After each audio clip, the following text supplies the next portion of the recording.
Sebelum lanjut pada pembahasan utama, Bang Dit akan menjelaskan pengertian dari desain pemodelan dan informasi bangunan. DPIB adalah jurusan SMK yang mempelajari tentang konstruksi bangunan, pengukuran tanah, gambar konstruksi secara manual, dan juga menggunakan aplikasi komputer baik 2 dimensi maupun 3 dimensi, desain interior dan eksterior, konstruksi jalan dan jembatan, menghitung RAB, laporan pembangunan, dan lain-lain.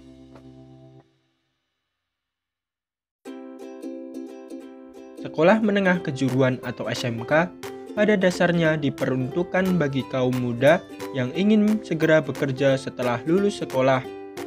Namun tak jarang juga lulusan SMK yang ingin melanjutkan kuliah untuk memperdalam keilmuannya, tak terkecuali bagi lulusan Desain Pemodelan dan Informasi Bangunan atau DPIB.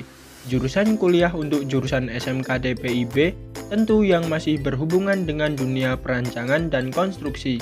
Penasaran apa saja? Tonton sampai habis pembahasan pada video berikut ini.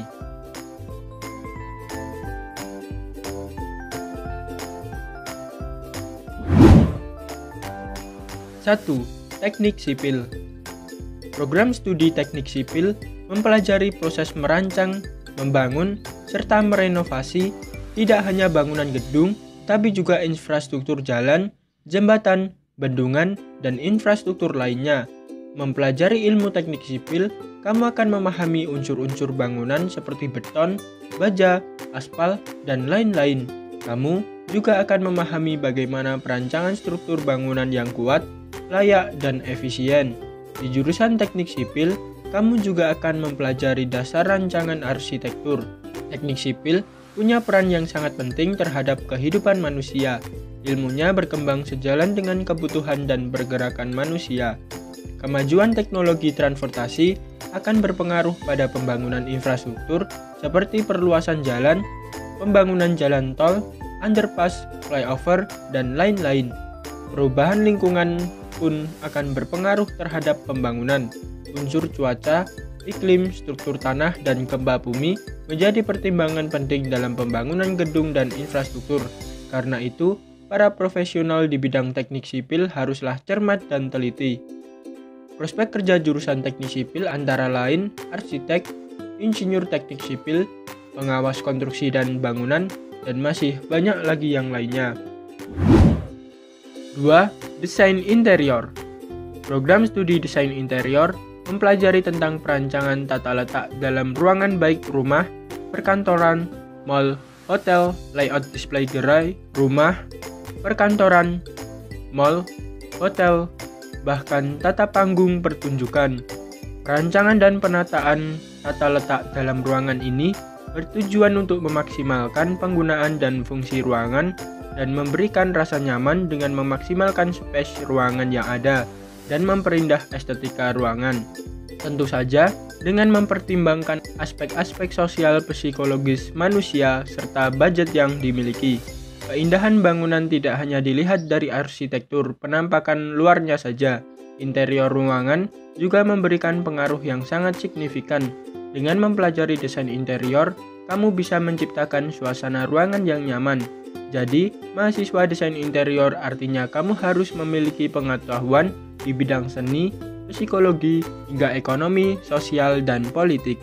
Prospek kerja jurusan desain interior antara lain desainer interior, konsultan arsitektur, desainer furnitur, perancang panggung, dan masih banyak lagi yang lainnya.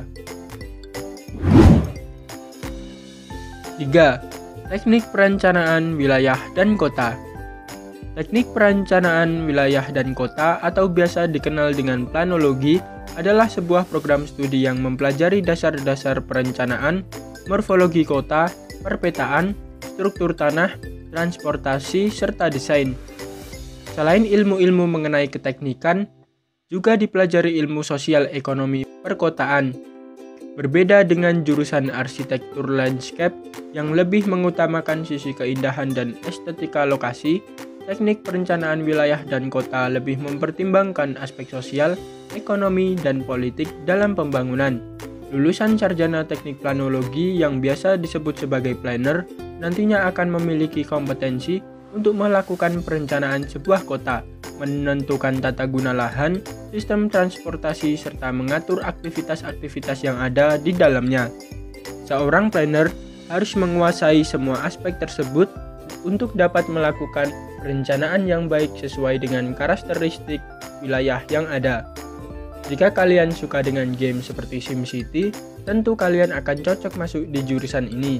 Prospek kerja teknik perencanaan wilayah dan kota antara lain arsitek, perencana transportasi, surveyor bangunan, ahli peta geografi, planner, dan masih banyak lagi yang lainnya.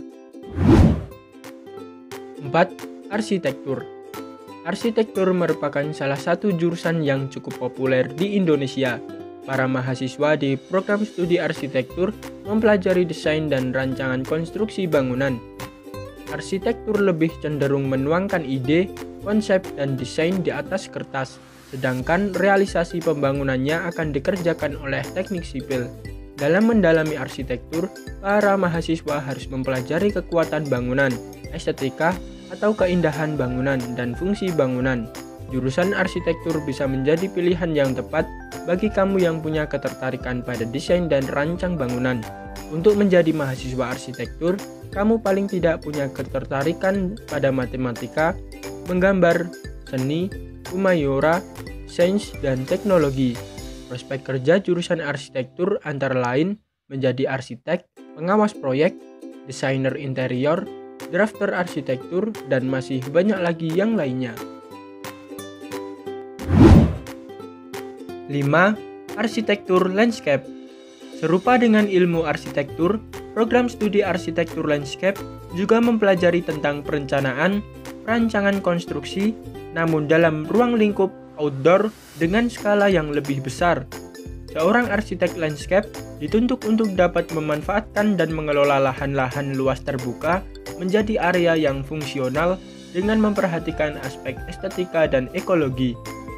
Arsitektur landscape merupakan pengembangan dari ilmu arsitektur taman, jadi arsitektur landscape erat kaitannya dengan perancangan taman.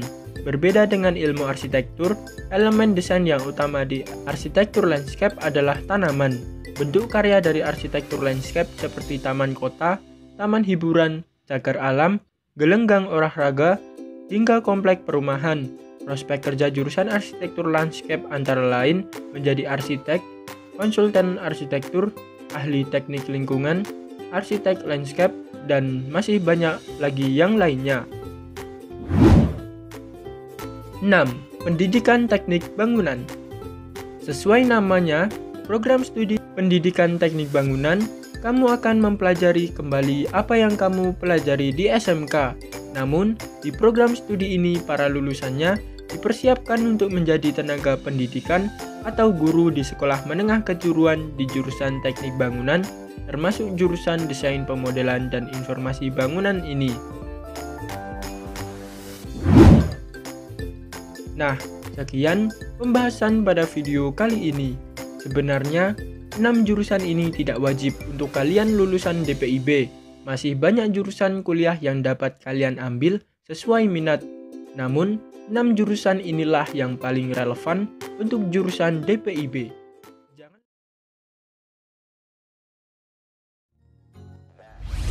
1. Drafter adalah orang yang bekerja membuat gambar. Posisi kerja drafter biasanya di bawah arsitek. Dengan keahlian menggambar ini, drafter dapat membantu arsitek dalam membuat sebuah gambar dengan cepat. Apalagi dalam sebuah proyek besar atau proyek yang dikejar deadline, keberadaan drafter sangat dibutuhkan. Bisa jadi sebagai ujung tombak yang sangat menentukan keberhasilan proyek tersebut. 2. Quantity Surveyor adalah sebuah profesi yang mempunyai keahlian dalam perhitungan volume, penilaian pekerjaan konstruksi, dan administrasi kontrak, sehingga biayanya dapat diperkirakan. Profesi ini bertugas menghitung volume item pekerjaan bangunan, jumlah material, dan tenaga kerja yang dibutuhkan. 3. Kontraktor atau pemborong adalah orang atau suatu badan usaha yang dikontrak atau disewa untuk menjalankan proyek pekerjaan berdasarkan isi kontrak yang dimenangkannya dari pihak pemilik proyek. Kontraktor juga bisa disebut sebagai pemborong, yang biasanya memborong proyek seperti pembangunan rumah, gedung, jalan raya, atau infrastruktur lainnya. 4. Pelaksana lapangan adalah bagian dari kontraktor yang bertugas dan bertanggung jawab terhadap pelaksanaan teknik di lapangan, seperti mengawasi tukang bangunan agar melaksanakan pekerjaan sesuai dengan gambar kerja. 5. Quality Control bertugas mengontrol kualitas pekerjaan proyek. Pengawasan terhadap mutu pekerjaan yang baik akan menghasilkan kualitas pekerjaan yang baik pula. Hal ini akan menumbuhkan kepercayaan owner atau pemilik proyek kepada kontraktor, pelaksana, dan pengawas proyek. 6. Pengendalian proyek bertugas menghitung rencana anggaran biaya bangunan, rencana anggaran biaya pelaksanaan pada setiap pekerjaan bangunan, dan memikirkan bagaimana sebuah pekerjaan bangunan memberikan keuntungan yang maksimal. 7. Logistik bertugas menjamin ketersediaan material pada proyek bangunan. 8. Konsultan perencana adalah pihak yang ditunjuk oleh pemberi tugas atau klien untuk melaksanakan perencanaan seperti membuat desain bangunan dan menghitung rencana anggaran biaya. Dapat juga menawarkan jasa konsultasi pembangunan rumah.